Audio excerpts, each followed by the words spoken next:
This video contains spoilers for Super Mario Odyssey. The Super Mario series has had multiple sub-series of sorts, with certain games sharing more general similarities. Today we're going to be taking a look into two games from my personal favorite, the core 3D platformers. Starting with Super Mario 64 in 1996 and continuing with Super Mario Sunshine in 2002, 2017's Super Mario Odyssey for the Nintendo Switch is the newest in the sub-series.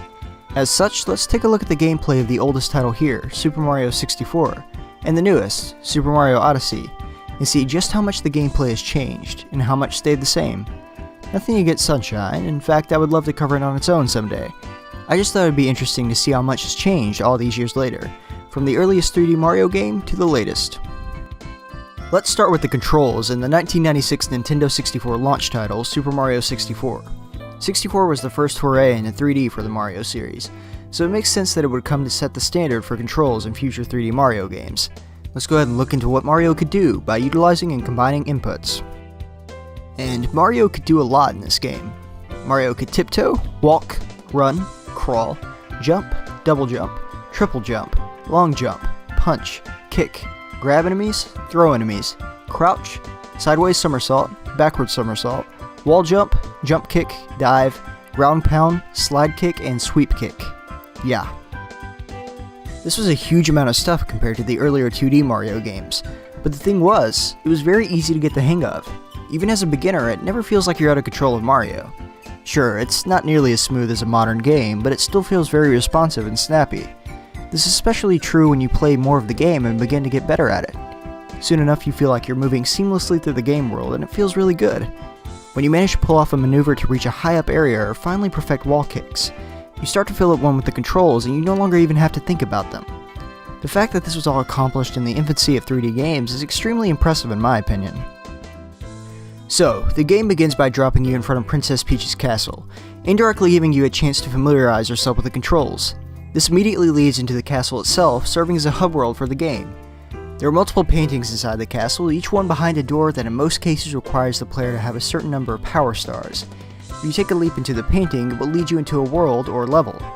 As for the power stars, they serve as the protectors of the castle, but have been scattered throughout the worlds inside the paintings by Bowser.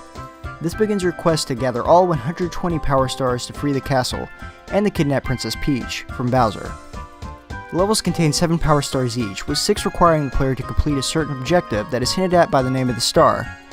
The 7th star in the level will always be a star obtained by collecting 100 coins in the level. In addition to the stars obtained in the main levels, there are also stars hidden in secret areas known as Castle Secret Stars. Obviously, there was the question of power-ups, a Mario series staple. How would these be carried over? Well, they were, in a way, in the form of caps. Mario could use 3 different caps: the wing cap, metal cap, and vanish cap.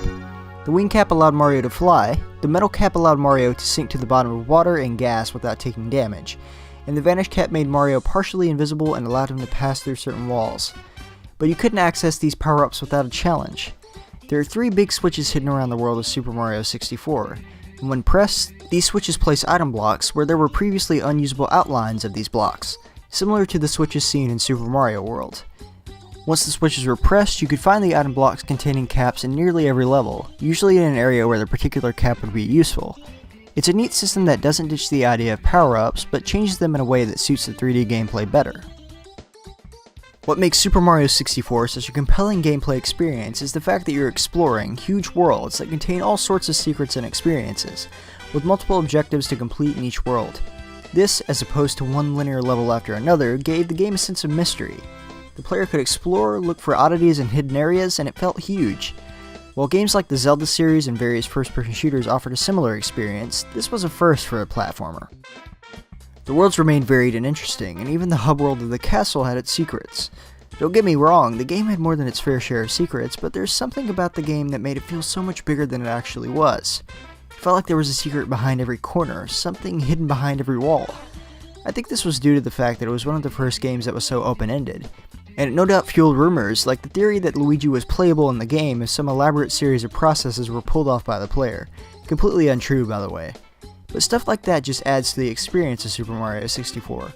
Questions like, what's up with the plaque in the courtyard, or is that an actual city in that skybox, keep the game compelling to this day. So with exploration being a major part of the core 3D Mario platformers, would that continue on in the future or stay in the past? I'm happy to say that it's still around. In Super Mario 64, the torch was successfully passed on and carried. The story is very similar to Super Mario 64, still revolving around collecting objects to progress through the game. This time these objects are power moons, which serve as a fuel source for Mario's flying vessel, the Odyssey. This is all in a grand effort to catch up with Bowser, who had kidnapped Princess Peach and plans to force a wedding between himself and the princess. In Odyssey, instead of levels, the game takes place in multiple kingdoms, with environments ranging from cities to deserts to snow-covered cliffs and more. Overall, the concept remains the same, with the player exploring these massive kingdoms, hunting down enough power moons to continue on to the next.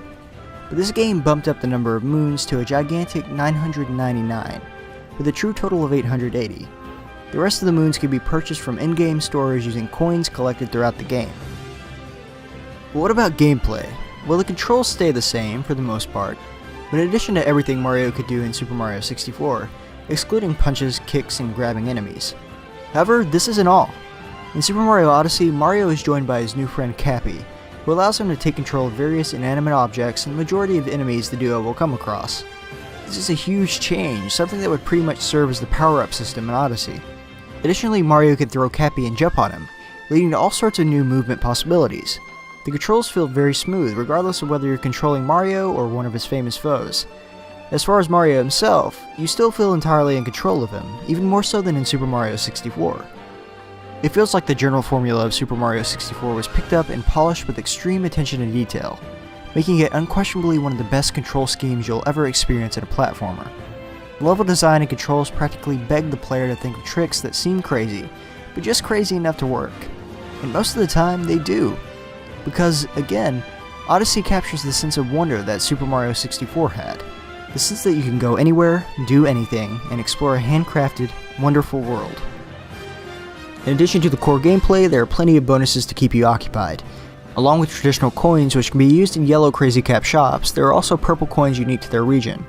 Unlike the gold coins, there is a set amount of purple coins per kingdom, so a large amount of the fun comes from hunting down each one of these coins.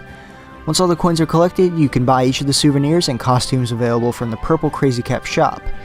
This additional feature adds a lot to the game and is perfect for the completionists out there. Overall, Super Mario Odyssey nearly perfects the Super Mario 64 formula, which is still more than viable today. Super Mario 64 is beginning to show its age a bit, but the gameplay is absolutely timeless. I have no doubt that video game developers will continue to reference Super Mario 64 and create wonderful games because of it. Super Mario 64 didn't just change platformers forever, it changed video games forever. Super Mario Odyssey is a testament to that.